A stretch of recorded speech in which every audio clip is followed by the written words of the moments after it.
about this group. Anytime you return 4 or 5 starters and 7 of your top 9, it's not a bad place to start. Most experienced front line in the SEC. It's the most experienced team I've ever coached in my tenure here. And that's not a bad place to start. And then we felt like we addressed some of the definite needs that we had off last year's team by bringing in 6 newcomers. And I caught a little bit of what the players were saying, and I think they're right. I think the 6 guys have integrated themselves into what we're trying to get accomplished about as smoothly as possible.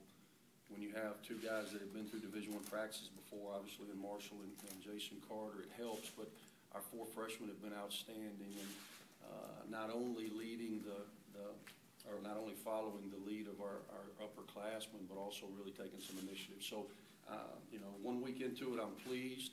We've got to continue to grow and figure out our identity as we approach November.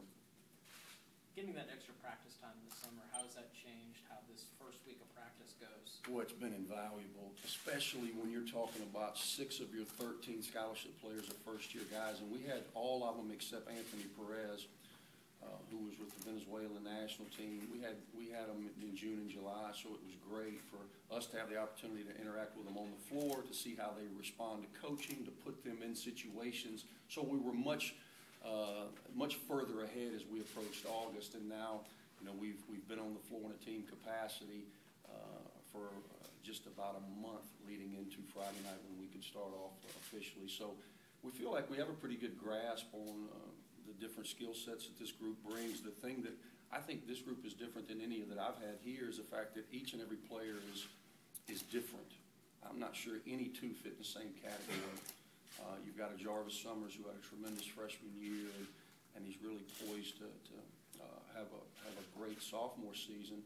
And he plays the way that you guys are all very familiar with. He's a game manager. He's a big point guard at 6'3", about 185. He's not a volume scorer, but he's a percentage shooter from 3. I think he led us at about 43%. Came up huge for us time and time again in a very difficult situation. As you know, when you ask a true freshman to lead your team, and then you bring in a Derek Millinghouse, who's the polar opposite. You know, he's 5'10". He's a jet. For those of you who were at the Square Jam, you know. I'm sure he shocked you when he bounced it off the backboard and jumped up and dunked the ball. So he brings a speed and athleticism to that position that I think is going to be a great compliment to Jarvis. And I could go on down the line from a Murphy Holloway, and we all know how Murph plays, to a Jason Carter, who's more of a face forward and can stretch the floor. So it brings a lot of different pieces, and now we're just in the process of trying to figure out how they all fit.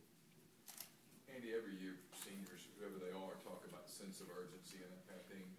It's almost becomes cliche.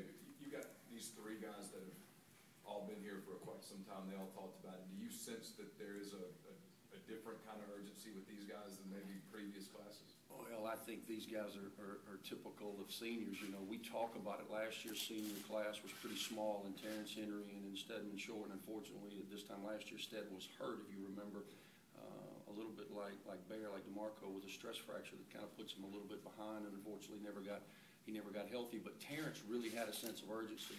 And as he would try to implore Murphy and Reg and Nick, the juniors, to have that same sense of urgency, they couldn't get it. Now they get it.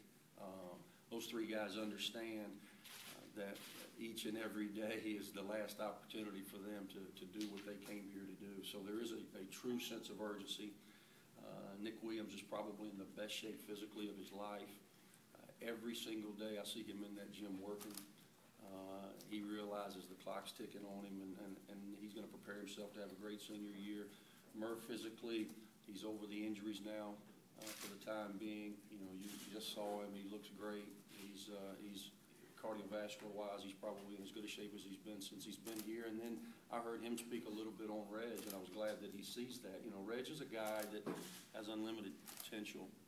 He's a very, very talented guy, the all-time leading shot blocker in the history of our program. I think he's 16th going into his senior year in SEC play, with a real shot to get in the top 5. Tremendous out-of-area rebounder, athletic. You know, he's been battling some injuries as well, and we cleaned his knees up at the end of last year, which has allowed him to go harder, longer, to get himself in shape. And he hadn't missed a day, and I've been proud of the way that he's matured in his ability to sustain energy and effort for longer periods. And